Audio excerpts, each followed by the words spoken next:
قصتنا ترسخت أسطورة، نشأ بين الأزقة وكبر في قلب كل من شاهد عزيمته. لم تكن البدايات سهلة، لكن الحلم أبى أن يدفن تحت غبار البدايات، وكتب اسمه بين النجوم.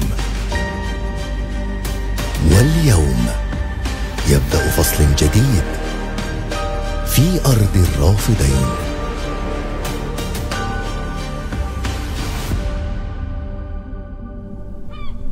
كل الطرق تؤدي إلى النوارس. نزار رجدان، زورائي.